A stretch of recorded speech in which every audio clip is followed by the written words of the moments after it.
Hey, Randy Joe here, and this is 1000 Reviews, the series where I plan on reviewing every single album from the 1000 Albums to Listen to Before You Die book. And today we're looking at Fleet Foxes' 2008 self-titled debut album, Fleet Foxes. Now, the debut for Fleet Foxes released underneath the Bella Union / Sub Pop label, produced by Phil Eck with art direction from Peter Bruegel the Elder and Sacha Barr, nationality USA, and a running time of 39 minutes and 15 seconds. This album is an album I have heard about for a very long time, long before I even ever started this channel. Having finally listened to it, I can really see why the recommendations were so high for such an amazing album. As right from the first track alone, you see the direction that Fleet Foxes is taking the genre and pushing it forward into a very fresh, unique, and interesting direction, while at the same time still honoring those that they are influenced by. Influences such as Simon and Garfunkel, for example. As the folk rock music here is very ethereal and very powerful, like that of Simon and Garfunkel, but feels much warmer, more modern, and has a lot, and I mean a lot, of reverb applied to the vocals, which work to the benefit here and sound as if you have sort of like Art Garfunkel's angelic voice, but amplified tenfold. And complementing this great use of reverb on the album is this really warm, luscious, and full use of instrumentation, not leaving many moments here to be squandered. In fact, I would say almost the entirety of this album uses every moment to its strength. Sun It Rises is a simple folk rock song that is about a red squirrel, quite plainly, which is very clear right from the beginning with the lyrics, and you would think something like this would come across as rather bland, cheeky, and generic, but instead definitely feels as if it's accompanied by the use of reverb and strong use of instrumentation to strengthen such a small and minute sort of narrative. White Winter Hymnal is probably my favorite of the entire album, as the echoing effect of the vocals here constantly being repeated back forth like a chant really makes for this hypnotic and empowering sort of vocal. It's almost winter-esque like the title suggests, but at the same time feels very uplifting and optimistic, kind of paralleling what winter typically feels like. And on top of that, the album cover, I think, is really fantastic in showing just what the music is like, as when you look at this album cover, you see a very simple and classic sort of folk sort of drawing, but when you look deeper, you see these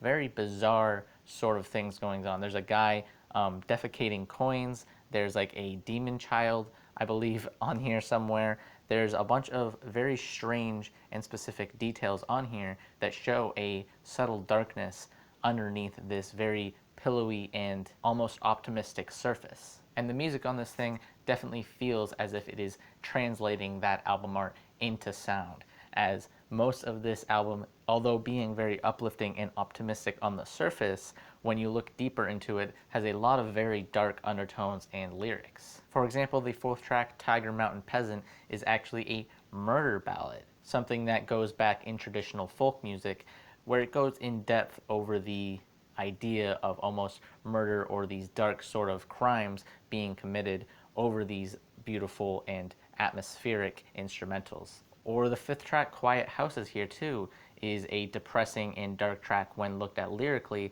as many of the lyrics here seem to allude to the idea of death or being lowered down 6 feet under in your coffin. You have the first lyric, Lay Me Down, which repeats multiple times over, which is the body being lowered into the coffin, and then darkening being repeated, chant-like, alluding to the darkening of the coffin as the lid is closed.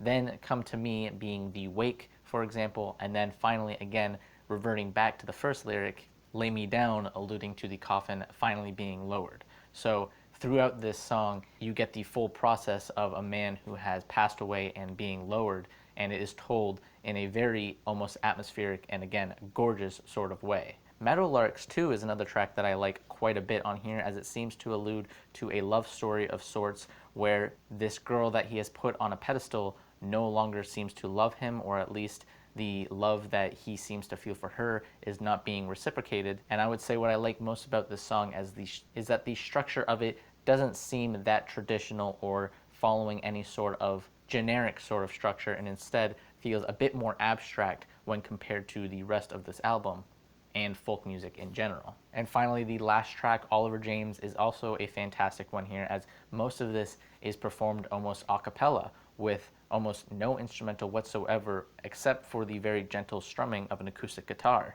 And even that is eventually completely stripped away around the half mark of this song, and all you're left with is the singer vocalizing Oliver James over and over again and singing just quite beautifully. It's almost as if he doesn't want the album to end, yet he still keeps singing, and it continues to hold on to you. And on top of that, this album's influence is continually felt. This came out in 2008, and I feel like a lot of folk music and just music in general took quite a bit from this over the next decade. But here is done in a much expertly crafted way and feels much more original than what you might hear in the 2010s. That being said, Fleet Foxes is definitely a original and not at all an imitation. They definitely feel as if they took their influences and magnified them quite a bit. So that being said, the soft rating came to a 9.2 out of 10, and I will harden that to a 9 out of 10. And the grade of this album is an E for essential, as it is definitely worth a listen. It is a fantastic debut, and I think the influences of this album were definitely felt over the next decade after its release, and that alone is worthy of a listen, aside from the fact that this is some of the best modern folk music around. All right, time to see what the next album we're listening to is in the 1000 albums listened to before you die. Random number generator, generate 683, which will be the album. 683 being Sonic Youth's Goo. So go ahead and give that a listen, and I'll review that in exactly 1 week from now. Anyways, that pretty much does it for this video. If you like this video, please hit like and subscribe if you want to follow along and listen to every single album from the 1000 albums to listen to before you die book. And as always, my name is Randy Joe, and I'm signing off.